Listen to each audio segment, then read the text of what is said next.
Welcome to the Life Coaching Podcast, your go-to source for inspiration, transformation, and actionable insights. I am your host, Angel Gonzalez, and I am thrilled to have you on this journey towards personal excellence and empowerment. In each episode, I dive deep into the realms of life coaching, wealth creation, and personal development, sharing transformational stories from individuals who have achieved significant breakthroughs in their lives. Whether you are aiming to redefine your career, improve your relationships, or discover your true passions, this podcast is your partner in unlocking your full potential. Join me every week to hear from thought leaders, experts, and everyday heroes who share their practical strategies and heartfelt stories of success. If you are ready to unleash your potential, let's get started. Welcome to this episode of the Life Coaching Podcast. Right now, I am sitting with Ray Kopakowski, who has an extraordinary, groundbreaking story because he was born drunk. And after 40 years of being sober, Ray have dedicated his life to heal other people and now is working on relationships and partnerships which make a huge difference in the life of marriages, in the life of couples. And Raymond is actually helping every single day with his message about how to transform a relationship into a great deal between two persons who are in actual love. Thank you very much, Raymond, for being here with me. I would like to please start with you. I want to know, and I am pretty sure that this audience want to know about your story. How is that phenomena that you were born drunk? Please, Raymond. Oh, thank you. Angel, I mean, right off the bat, you have such a beautiful power, and I'm really happy to be here with you and stuff. And I do hope your audience appreciates all that and things that you're giving them. And you just made me feel wonderful. Yeah, I was born drunk, and people wonder about that. And what had happened is that I didn't know what was going on for the longest time. I met my mother when I was about 40 years old, and she told me that she was doing a fifth step in Alcoholics Anonymous, and this is why she told me what was going on. She was not very happy about it. She really didn't want to say she was sorry. She didn't want to do things. She just did this for her own sobriety. So we went for a walk, and she told me that she said, "Well, first off, I'm a lesbian." And, I have a sense of humor. And I looked at her and I said, "Well, she's more a man than I'll ever be, so I'm not surprised, when she tells me she's a lesbian."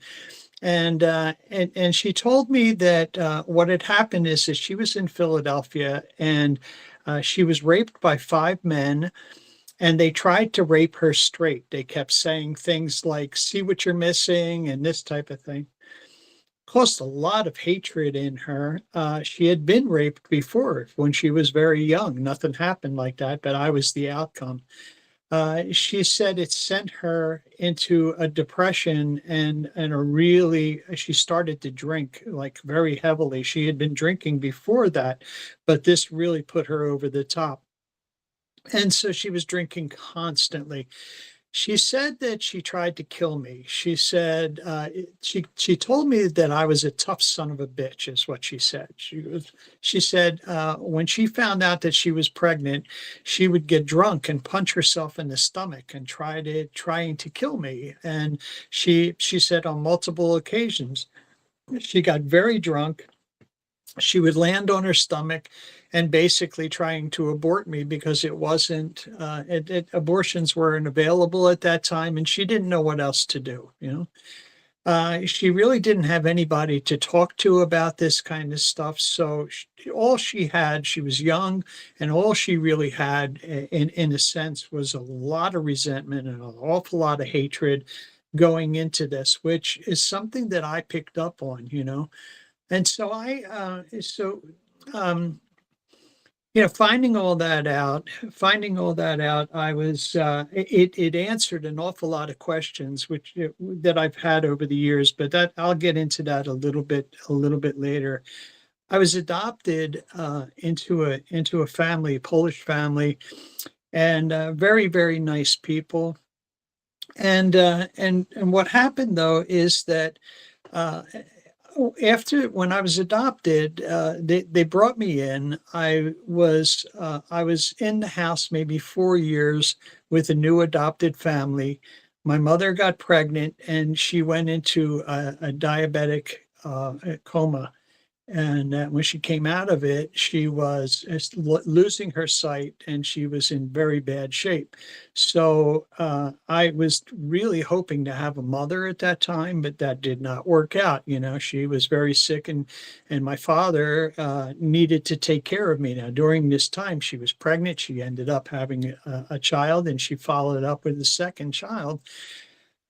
What happened with me is that during that time, I needed a tremendous amount of attention because I had this thing inside me that told me that permeated every part of me about somebody hating me.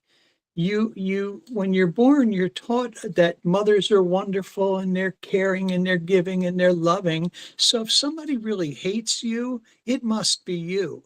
And I took that. I did was certainly wasn't conscious because I was too young to understand that, but it seemed to be something that permeated that was the course of my life for a long, long time. Um, I was singing when I was in, I don't know what grade it was, a couple, second grades, third grade or something. And I was in a Catholic school, and one of the nuns noticed that I had a tremendous voice. And she came to my mother, my father, and said, "You ought to do something about him. He's really incredible voice." And so they said, "Oh, okay, so that's really good." Uh, and they found a vocal teacher. They took me to my first vocal lesson, and what this was is that you sort of had to audition to work with this teacher. And so I had one lesson. They took me in. My second lesson, they had an agent there. My third lesson, they took me into Philadelphia. I auditioned for the Lyric Opera Company in Philadelphia, and I got a part in La Boheme. And then after that, that was at 9 years old. And then after that, I auditioned again for at 11 years old. I auditioned for Lohengrin, and I did that for the Lyric Opera Company and a subsidiary of the Metropolitan Opera Company. So I did that, and then so I had an agent. Now I had a manager, and life was going on, and everything seemed to be good. I was going to be a child star. Everybody was crazy about it. So they said I had to learn how to dance. I went and I danced for the Philadelphia Ballet Company, and I'm like 11, 12 years old. And here I am, I'm dancing and I'm singing. And nobody ever asked me if this is what I wanted. No one ever said a thing. Everybody thought how fantastic and how talented I was. And boy, everything that I taught, I got into situations where I didn't even have to audition. They knew who I was. They brought me in. I did my show, and everything that I did over the early part of my life, it was like one thing after another, and it was all right on the cusp of making it. I did a bunch of variety shows. I did shows with Carol Burnett. I was supposed to do something, I don't know how was his name, Nat King Cole. I was supposed to do a show with Nat King Cole. It didn't work out. So I forget what happened there. But variety shows, off-Broadway shows, and all this kind of stuff. I was, if I can tell you now that what was really happening behind all of that, it was a case of, if I sing, will you keep me? If I dance, will you love me? And that was the whole thing back there, and nobody knew it, and I certainly didn't know it. I was offered a scholarship to Juilliard. Now, this is a turn thing. So I'm going to tell you like the little things that happen, what people sort of think could have happened there, and my interpretation, my take of it. I Now, was offered before jumping into that, sorry, yeah, Raymond, before no, jumping into that, I want to break down a few things that you just mentioned. Sure. And I think that that phrase, that expression that you just used, is really impactful. If I sing, would you keep me? If I dance, would you love me? So basically, you were in a transaction, your Mhm. talents for love and care. You Right. were learning not to be resilient, but to adapt to the circumstances that was coming in a way that you live what you feel, your emotions, and your experiences on the side, trying to find that love and that care in other people's wants, in other people's desires, in other Mhm. people's expectations about what could you do well Yeah. in dissociation with your previous experience. And I want to make a remark here about the moment, the first moment that you came to life, because I believe that our identity, indeed, I am certain that our identity is the result of three main elements. I am talking about your belief system, your values, and definitely your roles. Now, what's happened? We start learning beliefs, roles, and values since the first day we are born. And Mhm. you were born in terrible circumstances. Your mom was drunk. You received all that alcohol, all that emotion, negative emotions, low energy during the whole process, during the whole time in the womb of your mom. And Yeah. then you came to the world under that circumstances. What happened exactly in that moment? Did your mom just walk away and you went into the system? Or she kept you for a little while and then she leave you away? What's happening in that second when after you was born? I don't know how it happened. I was not born in a hospital. So I think one of her sisters. I know I met some of the family later on, and people were very sketchy about what they remembered and what they were. They tried to keep everything a secret. So supposedly, nobody in the family knew that she was pregnant because she stayed away from everybody for that whole period of time. So she had somebody, but no, immediately after being born, I was separated from her. She didn't want anything to do with me, and that was not their choice. That was, apparently that was her saying, "I don't want to be close. I take him away," kind of thing. Um, there's something that I don't know. I'm not entirely sure that you're missing a point here, but I wanted to say this anyway, because I truly believe that that something was behind saving me at this point. I should have been so much worse off than I was.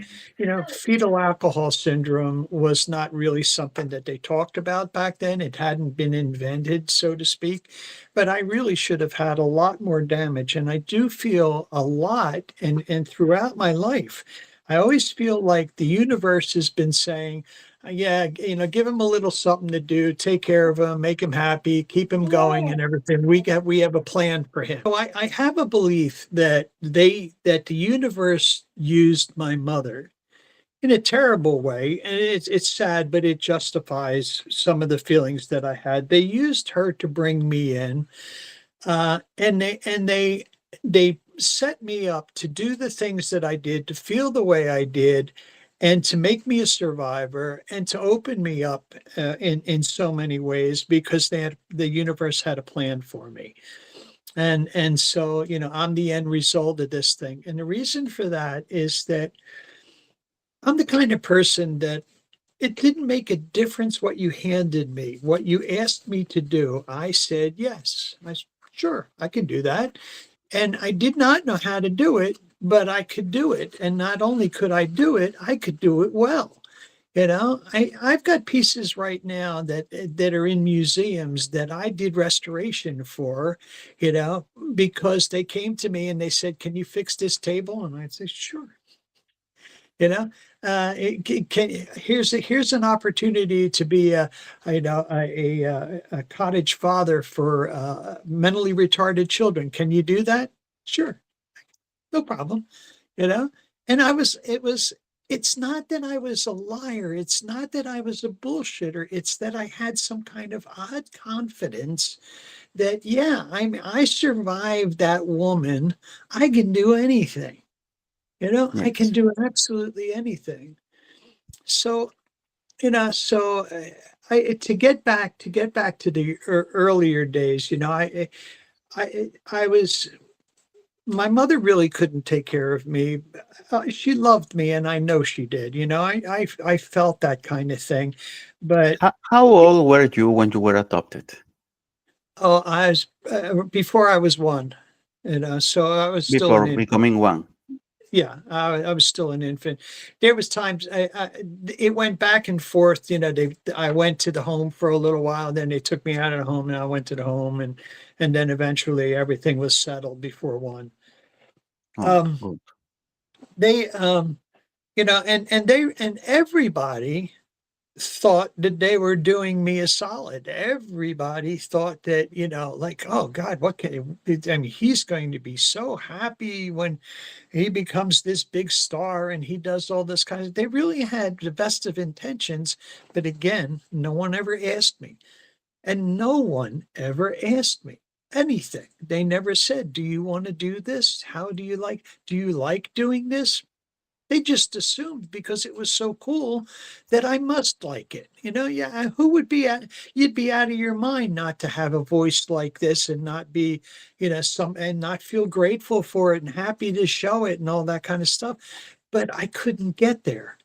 I Now, couldn't. Raymond, I have a question for you. Did you like what you were doing? Yeah, I liked it. Did I want to do it? Was it something that I was putting my heart in? I'll tell you what.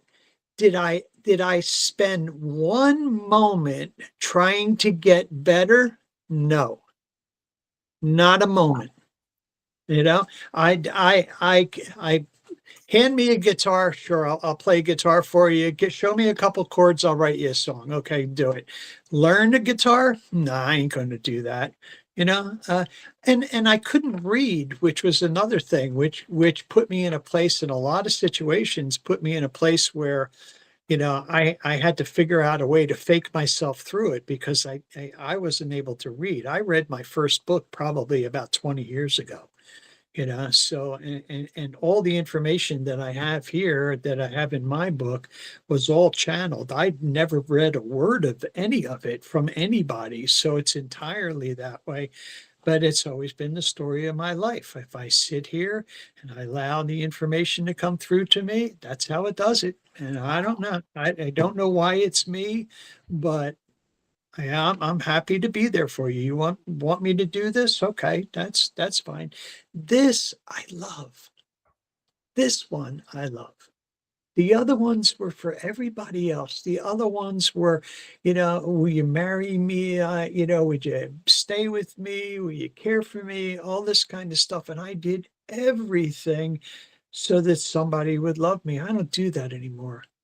You know, Now, I, Raymond, you definitely were a kid with many natural talents to yeah, achieve everything that you just told me in a way that was so natural. You didn't even prepare for it. You didn't even, you enjoyed the moment, but it wasn't what you were pursuing. yeah, And you just did it, and you did it with grace, you did it with talent, and you did it naturally.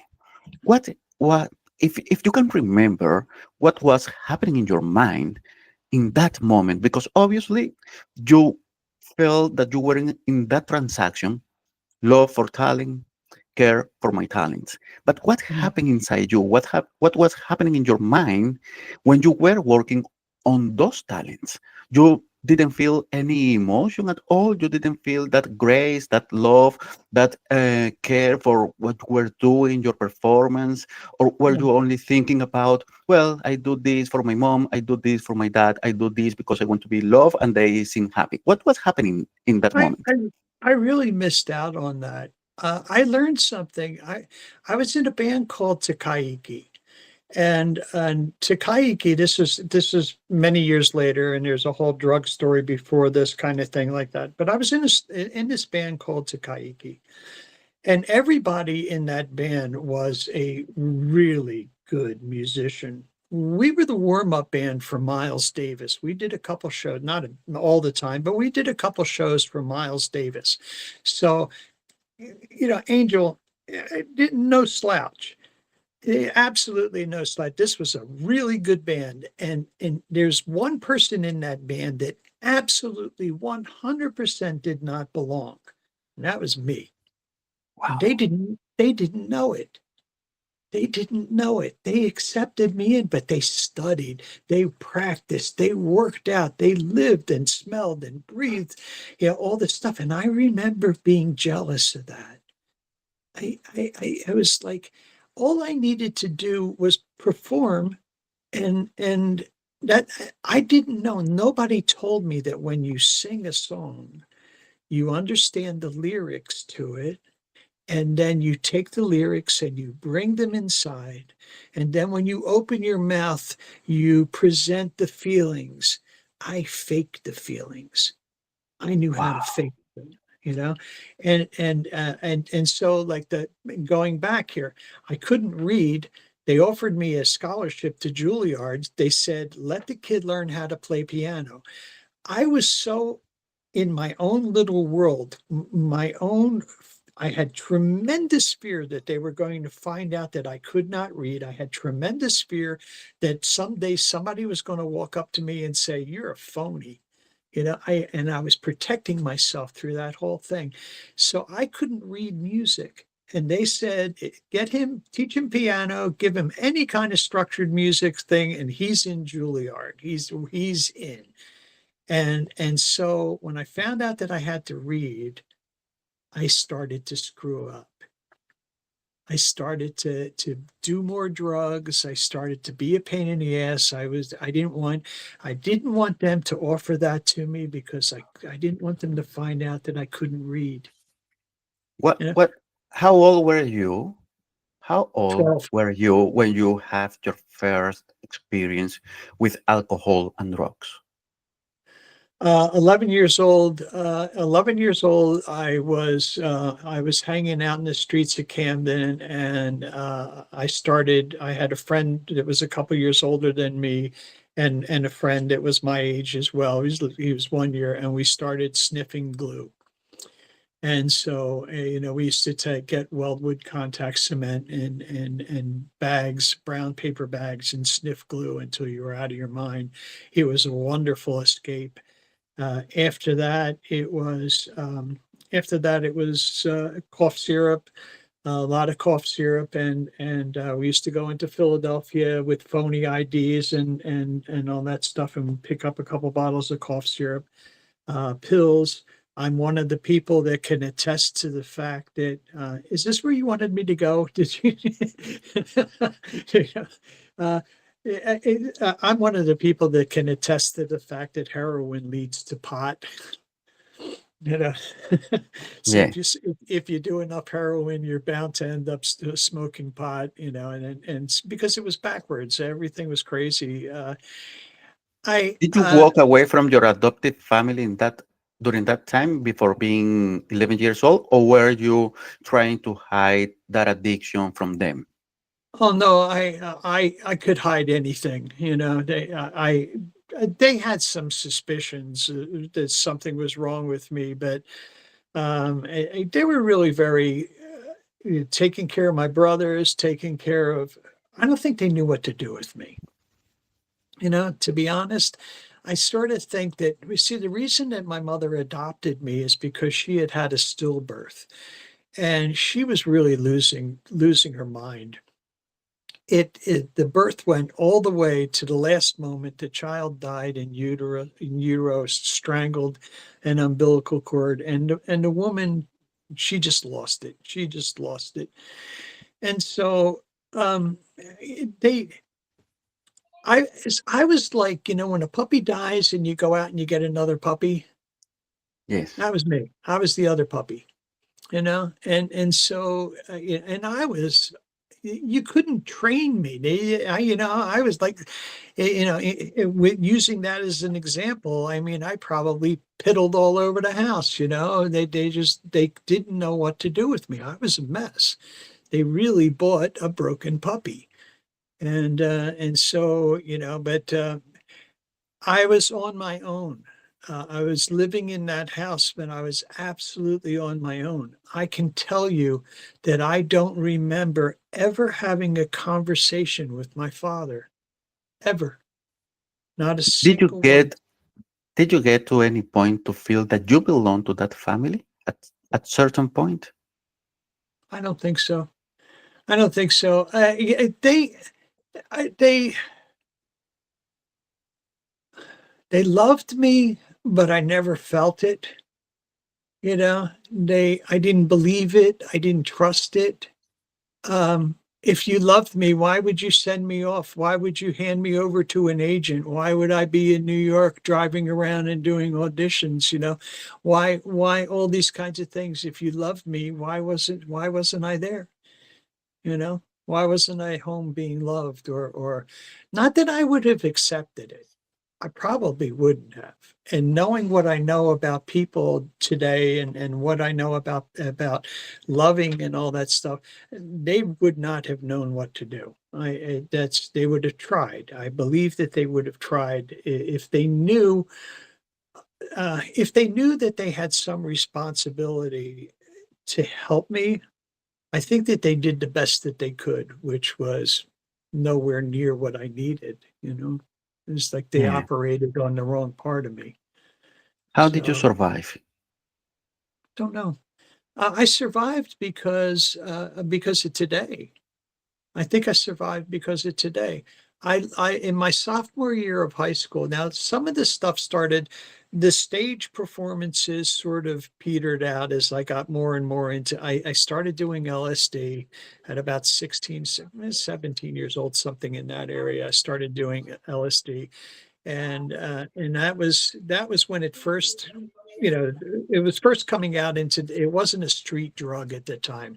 It was LSD 25, and everybody that I knew that was doing it for spiritual reasons, and to find God, and this kind of thing. And I stopped doing that kind of stuff when it turned into a party drug. And I didn't want to do that anymore.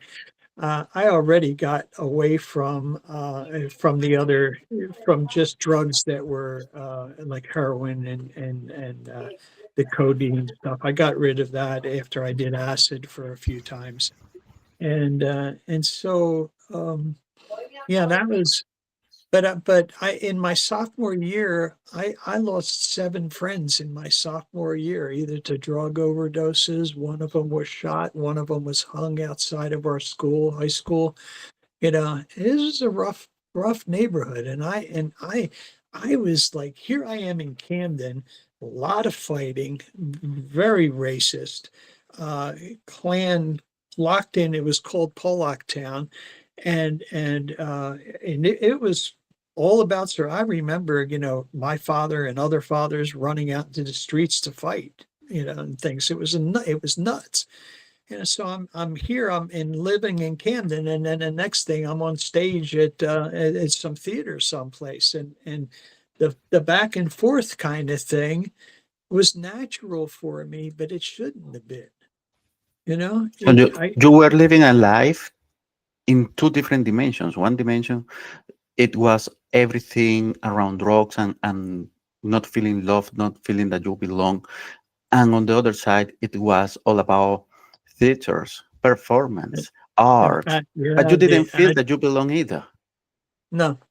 No, and the amount of people that were like, just would come up and want autographs and were fascinated, and all of the adulation that you get as a singer, as a young singer with a tremendous voice. I mean, they knew that something was really good, but they also didn't know it was me. They never connected with me. I learned that again when I got sober. I used to tell people, I was on the road with a couple different bands, and one of my claims to fame is that, traveling on the road, I would find women all over the place. I would get laid all the time. Anytime that I wanted to, I'd end up with some girl and something. It took me uh, growing up a little bit. It took me maturing to recognize that, once again, they wanted to screw the guy in front, the lead singer of the band. They did not want me. They didn't want me. They wanted to go, yeah, I was at Joe Gomery's place, and there's a really cute singer, and I took him home and boned the shit out of him, and that kind of stuff has nothing to do with me. And that's been the story of my whole life. My Now, whole Ray, life if you is, allow me, yeah, make an insertion here, because one of the human needs, one of the natural human needs, is the sense of belonging. yeah, And how important is that we foster this in our families, our kids, and our networks. Because at the end of the day, you were having an extraordinary success level in that moment, being a kid and being a young adult, a teenager, within the art world, within the performance world, and you were into theaters and you were with high names of the music back in the day, and yeah, also, but you didn't feel like you belong to that, and that created a hole in your life, in your emotion, the way that you connect with another human being, with another group. And when you yeah, were back in the house, you had a father, you had a mother, and you were coming from this trauma before, having a mother who just walked away because of her own issues. And you didn't belong to that family either in yeah, that moment. And it wasn't a fact, it was the feeling. And that emotional feeling created a parallel universe in your life in yeah, which you were wondering all the time, well, I exchanged my talent for love, I exchanged my singing for care. But at the end of the day, you were not able to build and establish a relationship with anybody, but in the surface level, in the shallow levels of the water of your life. I yeah. am curious, and I am pretty sure that everyone here are curious about, when was the first time that you actually felt loved and you actually felt that you belong to any group anywhere in this world. How did you discover yourself out of all these issues that were building up across your whole childhood, your teenage, and your young adulthood? Um, okay, so I've done a tremendous amount of drugs. I am very manipulative. I'm very sneaky. I know how to get into places. I know how to get what I want out of people, and I've done it my whole life. If I couldn't, and I didn't know what was missing, but I knew that all I had to do was play my cards right, and I would get what I wanted. And I lived with a girl in Brentwood, in California, and we were smoking cocaine and doing a lot of it. I mean, a whole lot of cocaine. And I started having seizures. And I fell into a plate glass window at a supermarket and shattered the window and walked away without a scratch. And when I got back there, she told me that she said, "Look, I can't have you around anymore because you're going to bring us down. We're not here anymore." And I left, and I had no place to go, and I had nowhere to go. And I ended up on the streets in Hollywood. And it wasn't long, but I was trying to figure out what to do. I didn't know what to do, and I didn't have any money, and I didn't have a job, I didn't have anything. And somebody said, if you go to this place down the street here on Robinson, they have meetings there and they'll give you coffee and cookies. And I went, okay, you know, and I went for coffee and cookies, and I stayed, and I just ended up staying. The turning point was I I got I got a sponsor after about 30 days of being around and getting really sick to death of cookies. I got a sponsor, and he picked up on something, and he said, "Well, when are you going to stop hurting yourself?" It's like I didn't know what he meant. I didn't really understand. I didn't have I see people right now that sit around and they think things out, and I never knew how to do that. I knew how to respond. I knew how to fake things. I knew how to there's a lot, but I did not think about things in those in the terms of like, geez, what do I want to do with my life? I never did that. It just, it was just handed to me and it kept being handed to me. And I went, I don't want to hurt myself anymore, you know? And I think that his name was Bob Severance, and I think he's dead now. I think Bob died. I've tried to get in touch with him. But Bob, if you're out there, man, I want to thank you because he changed me. He said, stop hurting yourself. He said, How old were just, you in that moment? oh, let me see. So I would have been 34. I'd have been about 34, something in that area, 35 maybe. Around I 20 was, years after you first experienced drugs? huh? What's that? About 20 years. About 20 years after you first experienced Yeah, your addiction to the drugs. Yeah. yeah. And I always drank. I drank throughout the entire time. I mean, I drank an awful lot. I was a Scotch drinker, and I drank an awful lot. I had a bartender one day, a bartender, and he put a bottle of Glenlivet in front of me when I showed up in the afternoon. I showed up at this bar, and he said, "This is for you, pal." And I was like, "Wow, Jack, thank you." And I got my own bottle of Glenlivet sitting in this bar. And almost at the end of the night, I said, "Can I have another?" And he said, "No." And I said, "What do you mean?" And he said, Your bottle's empty. You finished your bottle." And I went, "So give me something else." He said, "I wanted to show you how much you drink." This is a bartender. And I argued with him a little bit. And I said, "I don't, I sit here and I drink." He goes, "You walk in here and you prime the pump." He goes, "The first thing that you do is you sit down and you have 2 or 3 shots of scotch before you sit down with your scotch rocks." He goes, "And then it's continuous." He goes, "You're going to kill yourself." He goes, "And I don't want to see that." And so, Jack, thank you. And I took stuff to heart. I never really fought people on things because there's something in me that knew that I didn't know. I didn't know. Sure, maybe you're right. What the hell do I know? I don't know anything.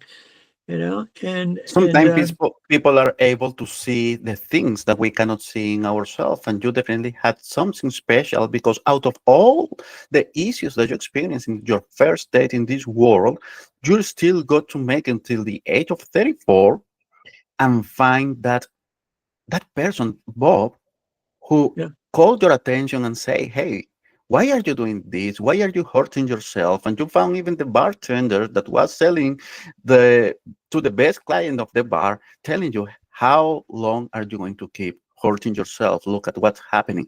And I believe that something started shifting there for you. What happened in that yeah. moment? What did you find? What did you discover? How did you open your eyes through a different life after meeting Jack and Bob in that time? Well, I think that Jack was the one that got me recognizing it. It wasn't right immediately after Jack had told me that stuff about the amount that I was drinking, but it was within a year, I would say, that because I was doing a lot of cocaine at that time too. And so, and I don't know how I afforded any of it. I have no idea. People just gave me stuff to keep me around. I was a lot of fun, I guess, and people liked having me around. I was already in AA for a while when Bob asked me how long I was going to continue hurting myself. And I don't know. I don't know how I started. I guess that's where how I started to love myself, how I started to care for myself. But I believe that those people were sent to me to start to wake me up, to start to say, look, you have to got to make some choices. You have done all of this stuff because it was handed to you, and you've done none of it because that's something that you wanted to do. So we're showing you that you're powerful, you're just amazing, and you're just open, and you're ready. You're primed to do something great. And I didn't know what it was, and I didn't know what was happening, but I started to recognize it when I first started to sponsor somebody. And I realized that when I was sponsoring someone, that I really cared that I could help them and that they could help themselves. I was really into that. I loved doing that. I loved listening to people and going, maybe if you tried this or if you talked about this, and it set me on a path. It absolutely set me on a path. I left LA, and I also left AA at that time. Uh, I had a lot of years of sobriety already, and I left them because I left AA because I had this gnawing feeling that what I was learning was good for AA, but people that weren't alcoholics needed it too. People that didn't have problems needed it too, because everybody needs it. I started to recognize what I wanted to do and what I was here to do because of those meetings in AA. And when I started to sponsor people, I felt a connection that really told me that I was on some kind of path. I loved working with people. I loved helping them out. I loved listening to them and trying to, give information. Life mastery is the ultimate tool for discovering your real self and healing from any personal constraint that might hinder your growth. The purpose of this journal is to nurture your mental health and foster a space of self-development, self-awareness, and self-love, which can impact positively your thoughts, actions, and behaviors. Embark in this exciting world of personal growth by committing to answer a handful of daily questions designed to guide you through a path of development, happiness, and fulfillment. When you were a child, all these events drove you to the performance, the scenarios, the theaters. Yeah. And then after you transition from drugs and alcohol addiction, therapy, hypnotherapy start also driving you through a different path of your life that you didn't even know you didn't expect it to happen. However, nowadays you became a tool for healing. Yeah. What do you think about it? Do you love this part of your life? Do you love Yeah. helping people to create a better life for themselves? This is, yeah, absolutely. I love it. So I was telling you a little bit about the messages that I get, and how it just comes to me. And some of the stuff is pretty profound. There's a lot of times that I would say things and I would go, "Wow, that was amazing," and because it's not me, because it's being handed to me, I would go crazy. And so how did that work out? It was when I look at the transition from hypnotherapy to relationship coaching, it was such a gradual movement. I knew that I didn't want to do hypnosis.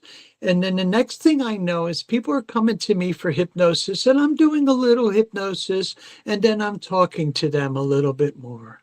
And I'm spending a little bit more time talking to them. Now it's a little less time doing Wow. hypnosis, And then eventually the hypnosis is gone, and nobody's noticed that it's gone. It's just gone, and I'm doing relationship coaching, and it was just, Wow. yeah, isn't that crazy, but that is Ha- absolutely the truth, the way that it happened. for how long did you dedicate yourself to hypnosis? A year or two. It wasn't long, and I was, And Gerardo. yeah, I was very good. I was certified in clinical and sports hypnotherapy. And immediately people came to me. I'm a magnet of some sort. People just look at me and go, okay, help me out or something. I don't know what they see, but I have to give people credit. I have to give people the credit to look at me and say, yeah, he's the guy, because I'm not telling them that I'm the guy. They're saying they came to me and went, yeah, he's the one. And so they see it, or they notice it, they can feel it somehow, that I'm going to try my best to help them, and the likelihood is I'm going to. But people can spend years in therapy and still not know what to do. And That's so correct. so yeah, so I felt like what I wanted to do is find out what people were doing, giving them another way of looking at it, and then helping them find something to do instead of doing what they did. And then if they want to go and analyze their lives and everything, you're welcome to that. You want to find out about your mother, go right ahead. But I'd rather give you something to do today that makes you feel good today, Now, and something to work with. how do you manage the difference between coaching relationships and coaching partnership? Can you explain Oh boy. the difference between them? Oh, big time. Yeah. Relationships are divisive. I found out it took a little bit of time to really understand it, but the relationships were created a long time ago. We followed that directive. Our great grandparents, everybody, from the beginning, they set up what relationships were like. Relationships don't work anymore. I believe that they've served their purpose and we should get rid of them. They're divisive. They are a man and a woman, which are different.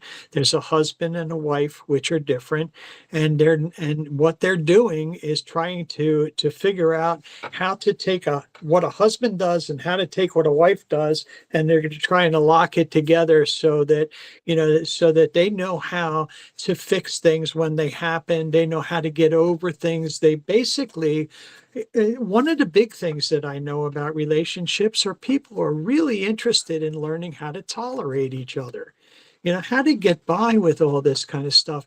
And I started getting information about this thing that kept saying, tell them about partnership, to call them partners. And I'm like, okay, so you're supposed to call yourself partners. I didn't understand it either. And it took a little bit of time to start to understand that the difference is that partners come into partnership as equals. You have to be an equal. If you're going to run a business, so this is on the same kind of idea as opening up a store or something. Me and you are going to open up a store, then I need to find out what you're good at. You need to find out what I'm good at, and then we have to help each other, to build the business. So what that does in a partnership, there's two equals coming together to try to make that other person, the person that they're with, the best partner that they can have. And the reason that they want to do that is because we're going to start off by saying, hey, do you want to be happy?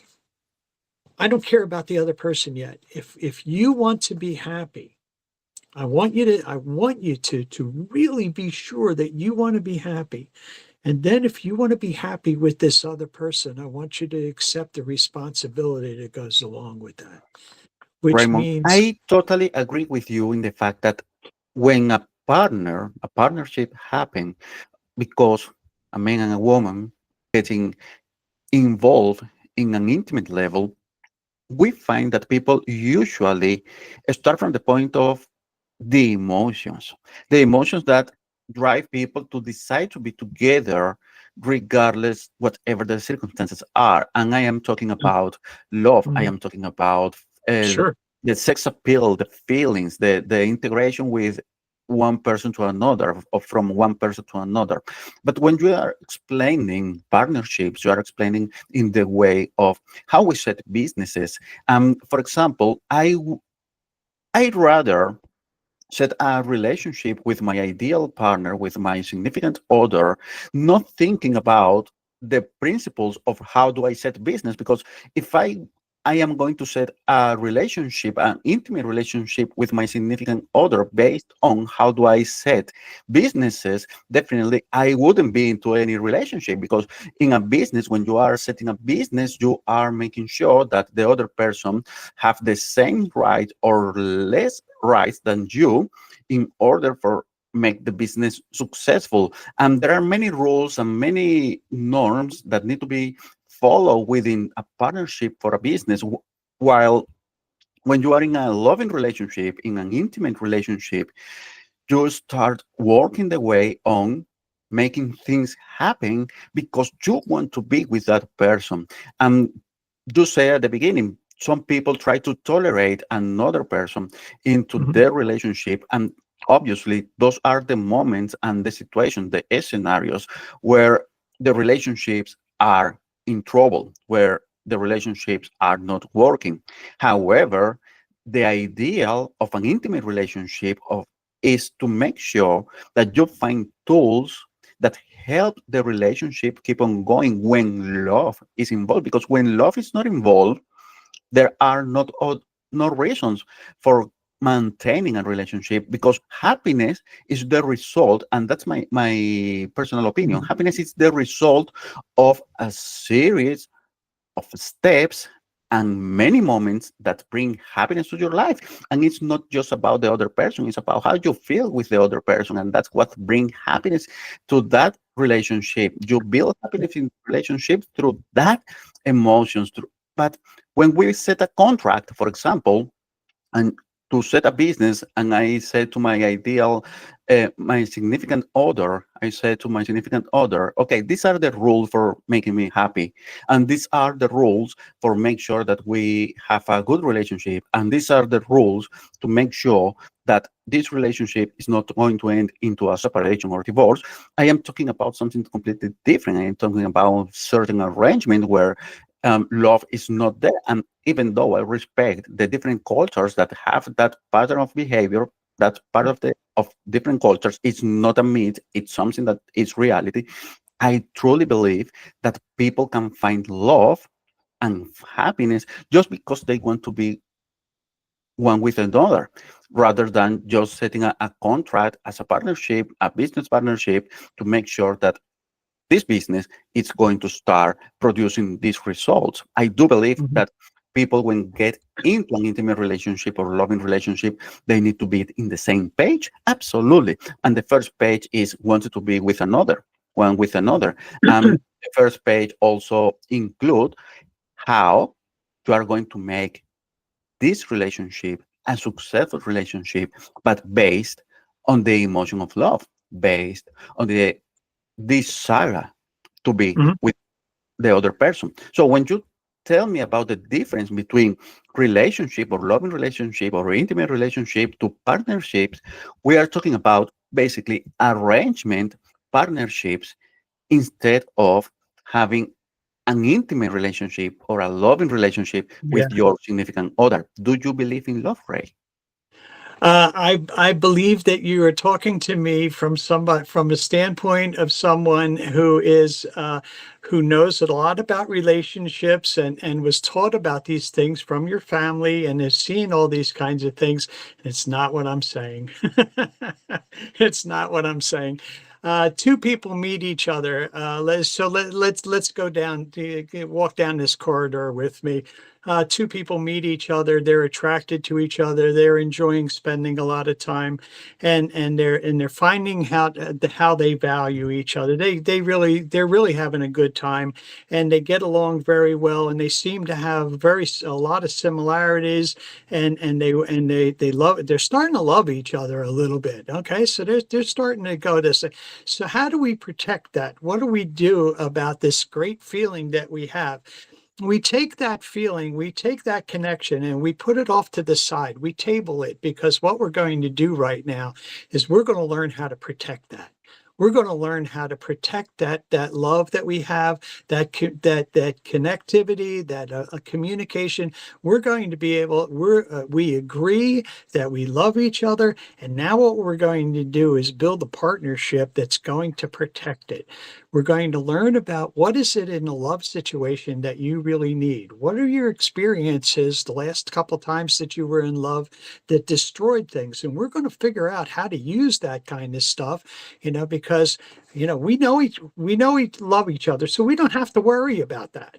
We know we want to be together. We don't have to worry about that. Now we have to worry about how to be there, how to protect that.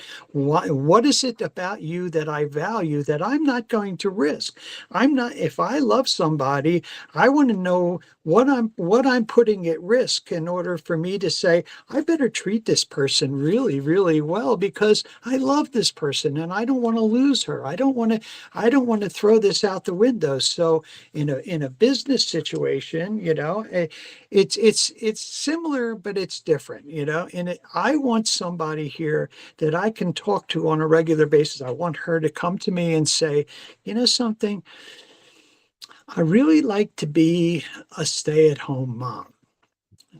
Oh, okay. I didn't know that that's what you wanted to do. That's something you'd like to do. Okay. How can I help you do that? How can I help? What do you need from me to be a good stay-at-home mom? Well, one of the first things that she might need, because she had been in a situation like this before, is to feel like I care about her, to feel like she's appreciated. Because a lot of stay-at-home moms say, he's never around, he doesn't care about me, I feel alone all the time, I'm not appreciated. I do all these things, and if I was appreciated, I would enjoy doing the stuff that I'm doing. But I didn't get no appreciation. It's sort of like I'm being taken advantage of. He comes home and he wants to have sex and he falls asleep. Doesn't know anything about the kids, doesn't know anything about me. And so I'm doing all these things that I would really like to do. So as me as her partner, I would say, I need to know about this kind of stuff so that I can, appreciation. No one ever told me I was supposed to appreciate her. She needs that. I'm going to do those things. I'm even going to tell her that I don't know how to do those things. Teach me how to do those things so that I can care for you and give you what you need, so that when you get what you need, you're going to be happy, and then you're going to bring that happiness back to me. That's Remember, Mark, fantastic, Ray. And we are talking about how to be present in the relationship. We are talking about how to make sure that our efforts, because of the love, because of the want and the desire to be with another person, can be protected yeah, by understanding what are the rules of love for the other person and how we can get involved to the intimate level that we make sure that the other person is happy, because I want to be that other person be uh-huh, happy. And I want yeah, to be happy helping that other person. And that's what I call being present in the relationship. And it's happening in all different levels of the relationship. It could be an intimate relationship, it could be a friendship. When you decide to do something honest for that person, when you decide to do something positive for that other person, just like Bob did something really honest and positive for you, that was a relationship in which Bob helped you to make sure that, Ray, you have a second opportunity in life and you can make things better for yourself and other people. And that ended up bringing different positive results in your life, right? And that's fantastic. I believe truly that the power of love is the first bond of any relationship, and it is the power of the desire what bring people together. But once this is happening, once that relationship is born because two persons want to be with each other, then it's the responsibility of that couple to make sure that they understand each other language of love, each other yeah. rule of love, and each other true desires that make Mhm. things happen beyond that first moment. It's I mean, the whole key to what I was given is it's in the front of the book. It says universal guide to a healthy selfish relationship, and I believe that that's the key. I am going to really, really take care of you, but I'm going to do it for me. I'm going to learn what you need. I'm going to care for you. I'm going to listen to you. I'm going to be your best friend. And I'm going to do all this kind of stuff because I know that that's what my partner needs. I'm going to ask what my partner needs. And I'm going to find out. And I'm going to do all this stuff so my partner feels loved, feels cared for, feels respected, and doesn't have to worry about any of that kind of stuff. Because if you don't come with a lot of questions about why we are together, if you know why we are together, then we can get at different areas of what it is that we're going to do at different times. We can eliminate some of the doubts that people bring. Something that I wanted to say when you were talking about, gay, lesbian, and all this kind of stuff, is that we're all subject to what our parents taught us, what we've learned in movies and all that kind of stuff. And all of that stuff may have started out with good intention, but it doesn't work now. So I don't care who you are. I don't care what kind of relationship you're in. You deserve love, and you deserve to have some control in there with somebody who also wants to be happy with you. That's the Fantastic, that's Ray. I do believe in that. And one of the things that one of the areas or most important components of our identity is our belief system. And you are totally right when you asserted that we start learning from our parents, from the media, from the environment where we are involved with. And we learn about relationships accordingly to the environment that show how a relationship supposed to be. And that's how you find cultures that talk about arrangement marriage, and you find culture that talk about uh, close relationships in which nothing beyond that particular culture is accepted because it's part of the culture. And you have different cultures that nurture and foster and promote open relationships. And those learnings are coming from the examples and the role models that we see, listen, feel, and we are in contact with. That's how we learn 95% of everything in life. And our brain, what does is they take what's supposed to be right, and then the brain discard or distort another component or aspect of what we believe, because that belief is built since our childhood. What we believe is not part of ourselves, then we discard it.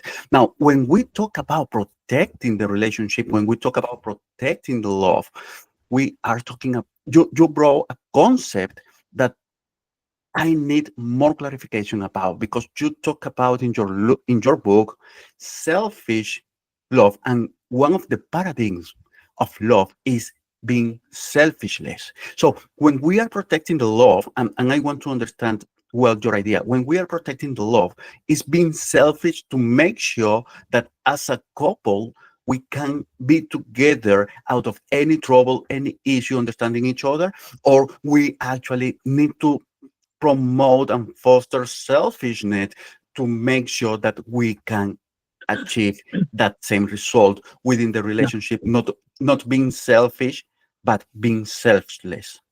Okay. So healthy selfishness means that I'm going to do everything as good as possible because I don't want problems. I don't want you to feel unloved. I'm going to find out what I need to do for you so that so that when it comes back to me, I want to be happy. I don't want to be in a situation with somebody who's upset all the time and she's crying or she's a pain in the ass. I don't want to be in that kind of thing.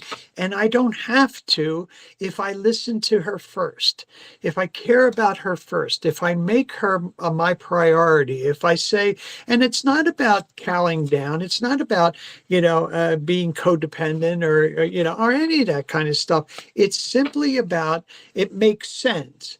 I'm going to listen to you so that you don't wonder whether I ever listen to you. I'm going to care for you because I don't want you to ever think that I don't care about you. And I'm doing all of that stuff. I'm going to do it in a very positive way. I'm going to do it in a very loving and caring way. And the reason that I'm going to do it is because ultimately I want to be happy, you know? And so of course it's there for you. I mean, there's so many people. I've been with Janet for 28 years now. And if you looked at us from the outside, you'd see us walking around and holding hands. You'd see me, taking care of her, always talking to her. You would think that, oh, he really does love her. He really does care about you. And you wouldn't be wrong, you know. But the reason that I'm doing it is because I want to be happy. I want to feel loved. I want it to be open. I want to get as much out of this partnership as I can get. You know, I'm not going to trick her into doing something. That would be an unhealthy, if I've been manipulating her, so that I can get something. I want a car, so I'm going to do all this stuff and sneak out one day and buy a car. That's stupid selfishness. That's typical selfishness. Healthy selfishness is saying, something. I was thinking about a car. What do you think about it? How do you feel about us buying another car today? How do you feel about us going to, you wanted to go on a vacation. That sounds really good. Yeah, okay. So, how do you want to go about doing this? What are we supposed to do together? Because we're a unit. We're two people that are partners, and she just happens to be a woman. I just happen to be a guy. But who gives a shit whether I'm a guy or you're a girl or something? We're partners first. And so what we're going to do is as partners, we're going to talk about what we need. And if you want to do something, let's just say that she wants to go back to school. And she says, I'd like to go back and I'd like to take some classes. And it's in something that's like, crazy to me. I don't, she wants to take class in accounting or so. She's an accountant. She wants to take classes in accounting. And I would go, are you really, you sure you want to take classes in accounting? What the hell can you get from this? And she says, well, there's new things that are happening. There's new things that would really help me out. I think it would be really good.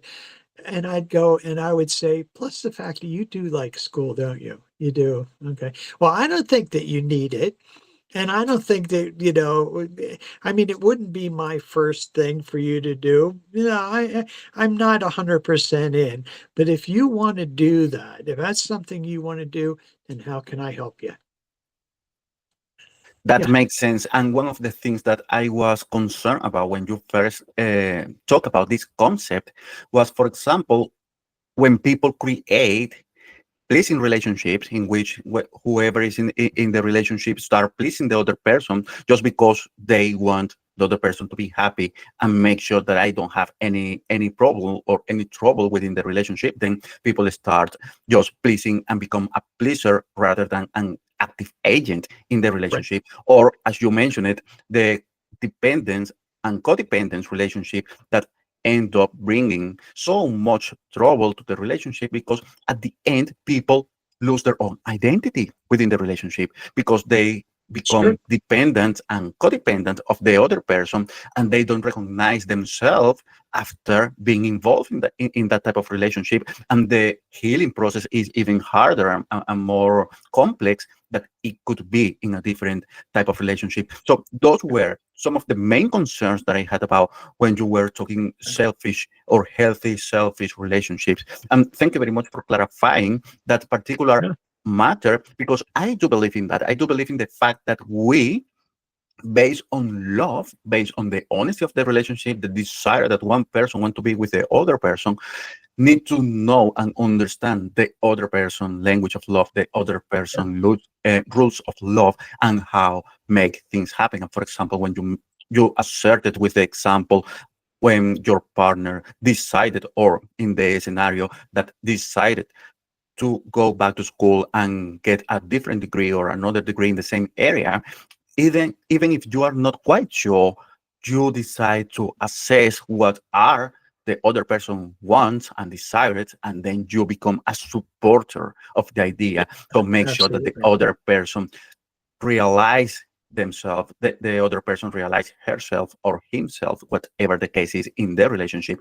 For example, achieving those achievements that as individuals we can get along the life, regardless whatever age, background, culture, or status you are. If you have a partner, if you have your significant other supporting you through the whole process, that's something that absolutely it's going to bring more love and happiness within the relationship. So thank you very much for bringing Sure. it up, because it's absolutely coherent and congruent when we are talking about protecting that love, protecting that relation, protecting that moment in which each person is, to make sure Yeah. that when they encounter each other, something good can happen out of it. Well, it's interesting because in partnership, when you're developing a partnership, you learn a couple different things that are different than you do in relationships. For instance, probably the most important thing that I think is shown to us, and it's completely wrong, is how to communicate. We always think about communication as we're talking to each other. I get people constantly come in and say, "Well, I take 5 minutes and I talk, and the other person takes 5 minutes and they talk." And I'm like, "You know something? Uh, pardon me. So you don't know if the other person's listening. And for the most part, people don't listen. When you're talking, they're thinking about what they know about what it is that you're going to say in case they ask you a question. They're not involved in it. I think communication needs to change. I think people start to understand that the kind of communication that I want is that I come to you and I say, Angel, I really need to listen to you. I need to hear what it is that you're saying. Give me a second. Let me take a breath. Let me relax. What's going on with you? What are you feeling? What do you need? And that I can control. I can't control whether you listen to me, but I can control whether I listen to you. Okay, I can do that. And so communication has got to change. The ideas about trust, all those things have got to change. Ideas about negativity, ideas about getting over things. All of these things need to be revisited. There's nothing that's negative that's supposed to stay negative. There's nothing in there. Anything that is negative is an opportunity for you to talk about and to get closer and to benefit from. And I don't care what it is. I don't care what kind of issues you bring. I don't care about your past. It's all useful. It's every bit of it is useful. All my life is very useful. Anything that happens with anybody, I don't care how negative it is, they can get something from it. Absolutely. Yes, Issues are never a problem. Issues are yes, never. absolutely. Issues always point to problems. So it's time for a change. You know, and I'll tell you why I really do know this. Up until the time that I started to really understand and started to really promote partnership, up until that time, I never had anybody come to me that was under 35. And once I started with the partnership thing and I started to feel confident about it and put it out there, I have kids coming to me, 18, 19 years old, looking for, they ask the same things. How do we not do what our parents did? The tools and all that stuff. And when I mention partnership to them, their eyes light up. They're like, they're ready. the universe is ready for these kids to learn this kind of stuff, so they don't have to hurt so badly. Angel, I always used to feel like I pulled a gun out of people's mouths. I felt like that was my job for the longest time, and I don't feel that way anymore. I feel like now I can tell people what to do, help them do something that's going to be good for them. That's fantastic, Ray. That's fantastic. We are just coming to the end of this episode, right? One of the remarks that I want to do is when you mentioned about communication. Communication is one of the pillars for any type of relationship. When communication is lost or is interrupted or there is noise in the communication, definitely relationships start hurting, relationships start breaking down. Um, Yeah. One of the areas that we work in NLP is communication with the intent of understanding. When you are open to communicate, to understand the other person rather than just react or respond, you Yeah. start working with a healthy communication. You start working with good basis or positive basis to sustain that relationship above or upon the communication base. It's Mhm. absolutely assertive when you mention the importance that of learning how to communicate properly, how to communicate with another person to understand what's happening in their inner world. Look at this, and I just want to make a quick example about yourself, about what you experienced in your childhood, because relationship, we are talking here about loving relationships, but you have a relationship with your kids, you have a relationship with your siblings, you have a relationships with your parents, and so your parents have a relationship with you. And if the relationship is based on anything but understanding the person's feelings, emotions, and desires, look at what happened, how your life could be driven in all different ways that are not what you actually want, that are not what you actually want to experience, that are not what actually fulfill you. But when you tap in the communication base to understand the other person, to understand what they want, what they desire, what how they feel about what they are doing, their behaviors that they are having, and the experiences that they are having, then you can actually tune into the same frequency and understand that you can be useful, helpful, and supportive with that person in order to bring an extraordinary outcome for yourself and the person that you are in relation with, Yeah. whether they are your siblings, your parents, your kids, or your significant other. Communication with the intent of understanding is the base or one of the bases to have a successful relationship. Ray, I want to thank you for bringing this up because this is fundamental to nowadays relationships between people, and you are talking about young people wanting to be with not with each other and wanting to Mhm. heal before the hurt happening.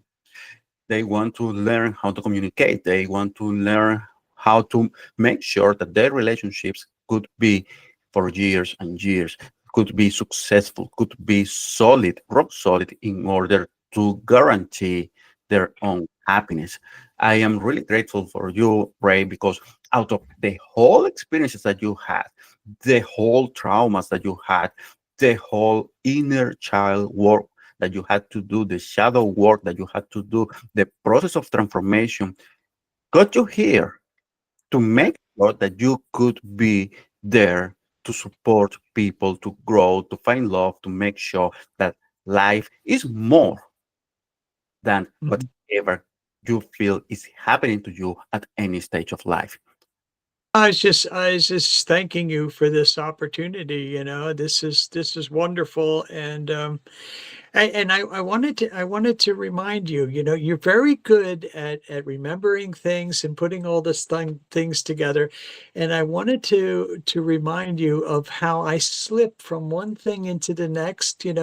Like the everything is just it's like a glide. It's the glide. This is my next glide. this is the one that I'm trying to do. You're going to help me out. Your people are going to hear this message. I'm just going to keep sliding in, telling people about partnership, telling them how to love themselves, telling them how to be close and be intimate with each other. Thank you, Angel. Thank you.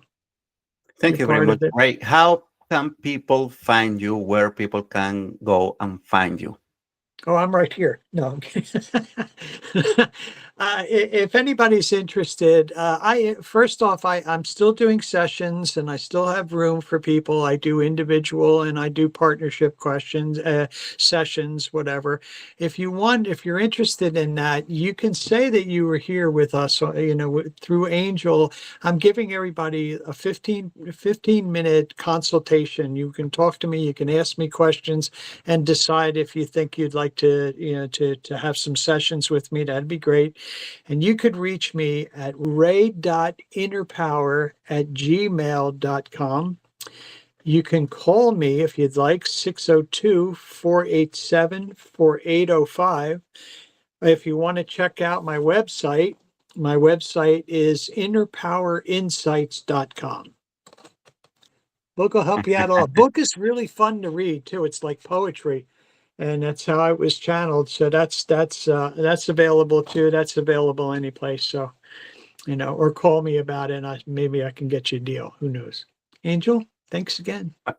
Fantastic, Ray. Thank you. Thank you very much for being here with me. And thank you very much for all of you who's being engaged in this episode. Ray have a lot of lessons, life lessons to share with everybody. And probably you are resonating with any part of his life. And the most important thing of one of the teachings, the lessons that I can take from this particular interview is the resilient process in which Ray is being involved his whole life. Anybody can experience these situations, and anybody can experience these traumas.